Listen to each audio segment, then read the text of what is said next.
अ one sided game. One sided game.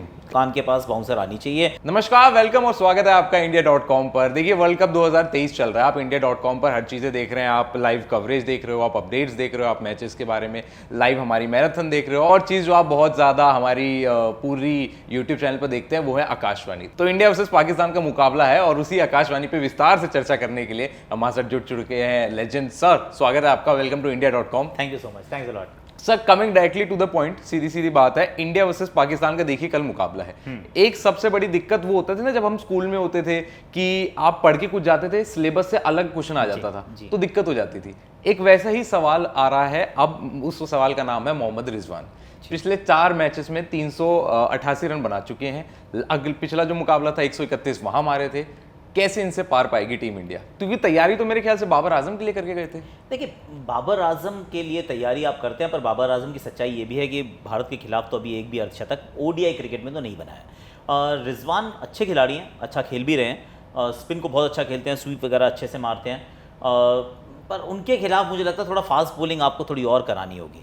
और अगर मेरे पास ये विकल्प हो कि क्या करना है, तो मैं कहूँगा बाउंसरे मारो यार।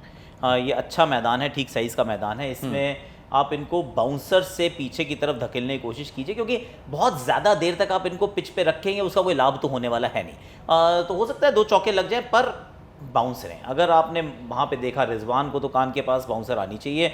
चाहे फिर आप वो बुमराह को उसी समय लेकर आइए, फिर सिराज से 2 ओवर कराइए, फिर हार्दिक से कराइए, पीछे 2 फील्डर लगाइए और कहिए चलिए अब ज़रा इसको क्लियर करके दिखाओ। तो स्पिन बहुत ज़्यादा दिखाओ मत, और फास्ट बॉलिंग से इन पर प्रहार करो। अब देखिए, आपने फास्ट बॉलिंग की बात करी। एक फास्ट बॉलिंग की जो सबसे बड़ी दिक्कत इस टाइम पर टीम इंडिया में लग रही है, सर सिंपल सी सवाल है, मोहम्मद सिराज, जसप्रीत बुमराह, उसके साथ आप शार्दुल ठाकुर, मोहम्मद शमी, या फिर आपके खेलेंगे रविचंद्रन अश्विन। तीनों में से कौन सा खेलने चाहिए अगर हम इंडिया वर्सेस पाकिस्तान की बात करें? देखिए, मेरी जो अपनी 11 अगर मैं बनाऊंगा और अपना बॉलिंग यूनिट मैं पिक करूंगा, तो मैं पिक करूंगा जसप्रीत बुमराह को, मोहम्मद सिराज को, मोहम्मद शमी को, रविंद्र जाडेजा और कुलदीप यादव। ये मेरे 5 गेंदबाज हैं। छठे गेंदबाज के रूप में मेरे पास हार्दिक पांड्या मौजूद हैं। आई अंडरस्टैंड कि मॉडर्न डे क्रिकेट के अंदर नंबर 8 पे बैटर चाहिए होता है, पर नंबर 8 पे बैटर जो आपके पास 2 विकल्प मौजूद हैं, उसमें से एक रविचंद्रन अश्विन है। पाकिस्तान के खिलाफ तो मैं एक और स्पिनर नहीं खिलाऊंगा। और स्पिनर क्यों खिलाऊंगा? शार्दुल ठाकुर जो दूसरे विकल्प मौजूद हैं, वो रना बॉल वाले बल्लेबाज हैं। ऐसा नहीं है कि वो 25 गेंदों में 45 रन बनाने वाले बैटर हैं। तो अगर वहाँ तक आप पहुँच ही गए हैं, आपकी हालत उतने ख़राब हो ही गए हैं, तो फिर एटलीस्ट आप, इसका मतलब रन तो नहीं बने ज़्यादा। अब रन अगर ज़्यादा नहीं बने तो आप खिलाइए ज़रा मोहम्मद शामी को, क्योंकि अगर उसका दिन हुआ, अगर उसने अच्छी गेंदबाजी डाली, और ये इस मैदान को जानते हैं, गुजरात के लिए आईपीएल में खेलते हैं और अंडर लाइट्स तो कमाल ही करते हैं, तो अगर वो गेंदबाज आपके पास विकल्प के रूप में मौजूद है, तो मैं तो उनको खिलाने के लिए पूरी तरह से पक्ष में हूँ। भारतीय टीम खिलाएगी या नहीं खिलाएगी आई डोंट नो, पर मेरे 5 यही होंगे। देखिए, आकाश चोपड़ा भी यही कह रहे हैं कि भैया मोहम्मद शमी को क्यों नहीं खिला रहे हो। सारे दर्शक हमारे यही पूछते हैं कि मोहम्मद शमी को क्यों नहीं खिला रहे हो। अगर इतनी आपको बैटिंग की दिक्कत है, तो ऊपर के जो बल्लेबाज हैं उन पर भरोसा है या नहीं?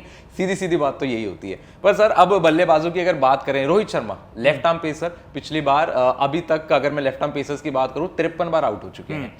शाहीन शाह अफरीदी आएंगे। एशिया कप में क्या हुआ था, एक मुकाबले हमने बड़ी अच्छी तरीके से देखा था। क्या इस मुकाबले में होने वाला है? क्या तैयारी? जरूर फॉर्म में वापस आ गए हैं, पर वो अफगानिस्तान भी था। हाँ देखिए, ये बात भी है, जैसे 53 बार लेफ्ट आर्म फास्ट बॉलर पे आउट हुए हैं, तो कुछ 150 पौने 200 बार तो राइट आर्म फास्ट बॉलर पे भी आउट हुए होंगे। तो अब इसका मतलब क्या करें, बैटिंग करें या खेलना छोड़ दें? आई मीन बड़ी सिंपल सी बात है कि अगर आप बैटर हैं, तो या तो कोई राइट आर्म बैटर बॉलर पे आउट हो गया, लेफ्ट आर्म बॉलर पे आउट हो गए।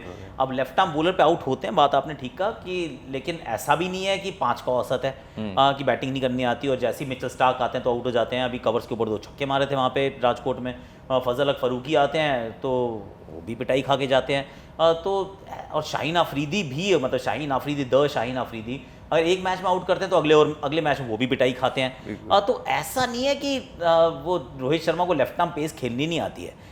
अच्छे से खेलते हैं, रन्स बनाते हैं। अगर एक आधी गेंद अच्छी पड़ जाती है, जो कि वो ट्रेंट बोल्ट भी डाल सकते हैं नई गेंद से अच्छे, वो शाहीन आफरीदी भी डाल सकते हैं, मिचेल स्टार्क भी डाल सकते हैं। अगर अच्छी गेंद गिर गई, तो फिर गिर गई, क्या कर सकते हो आप? लेकिन मैं उस बारे में बहुत ज़्यादा नहीं सोचता हूँ, क्योंकि अगर ऐसे सोचने लग गए कि यार लेफ्ट हैंडर पे आउट होते हैं, फिर कहेंगे हम राइट हैंडर पे भी आउट होते हैं। अब राइट हैंडर से भी डरो, इसका मतलब रन बनाएंगे ही नहीं।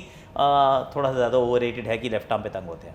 देखिए तो सीधी सीधी बात है, लेफ्ट आर्म पेसर से डरने की इस टाइम पे कोई जरूरत नहीं, और वो हमने शायद देखा भी नहीं है। बिल्कुल बात सही है कि शाहीन अफरीदी की पिटाई भी बहुत हुई है, आपने जरूर उनको हाइप इतना दे दिया है, पर पिटाई भी बहुत हुई है। सर, इंडिया वर्सेस पाकिस्तान, एक इस तारीख का इंतजार हम पता नहीं कब से कर रहे थे, 14 अक्टूबर का इंतजार कब से हो रहा था। अहमदाबाद, दुनिया के सबसे बड़े स्टेडियम पर मुकाबला होने वाला है, पूरी हाइप बनी हुई है, सब लोग इंतजार कर रहे हैं। व्हाट टू एक्सपेक्ट, अगर आकाशवाणी सुने तो सर व्हाट टू एक्सपेक्ट, क्या होगा sir? A one sided game, A one-sided game. A one sided game in the favour of India. A one-sided game in the favor of India. क्योंकि ये ना मुकाबले honestly बता रहा हूँ, I will be very surprised कि अगर close match हो।